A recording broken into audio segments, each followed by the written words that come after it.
இப்போ மொட்டை மாடியில் தட்டோடு போடுறதா, கூலிங் டைல் போடுறதா, இல்லைனா அந்த கூலிங் பெயிண்ட் நிற்கிறாங்களே அதை யூஸ் பண்ணுறதா அப்படின்றத நம்ம பார்த்துடலாமா? வணக்கம், நான் முகமது உமர், சிவில் இன்ஜினியர். இப்போ எடுத்தோடனே கூலிங் பெயிண்ட் அடிக்கலாமானா அடிக்கக்கூடாது. ஏன்னா சர்ஃபேஸ் அன்ஈவனாக இருக்கு, அங்கங்கே தண்ணி தேங்கி நிற்கும்.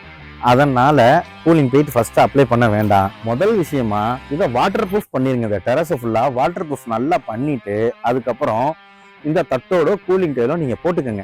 ஏன் அப்படி சொல்றேன்னா, அது ஒரு ஈவன் வாட்டம் கொடுத்துருவோம். கதவு கொடுத்து அழகா வாட்டம் கொடுத்து எங்க அந்த மழைநீர் செய்யறதுக்கு அந்த பைப்பு போகுதோ அந்த பைப்புக்கு நேரம் நம்ம விட்டுறலாம் இல்லையா?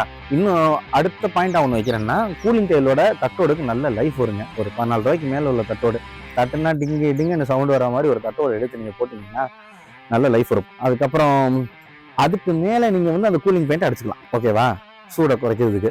பட் ஸ்ட்ரைட்டா அந்த பெயிண்ட் அடிக்கிறது அட்வைசபிள் இல்லை. முதல்ல என்ன மெத்தடு, முதல்ல ஒரு வாட்டர் ப்ரூஃப் போட்டு முதல்ல தரையில் அடிச்சுக்கிறோம். அதுக்கப்புறம் அந்த வாட்டம் பார்த்து தட்டோடவோ கூலிங் டைலோ யூஸ் பண்ணிக்கிறோம். ரெண்டுல எது லைஃப் அதிகம்னா தட்டோட லைஃப் அதிகம். கடைசியா அதுக்கு மேல கூலிங் பெயிண்ட் அடிச்சுக்கிறோம். அவ்வளவுதான், இது போதும். தேங்க்யூ.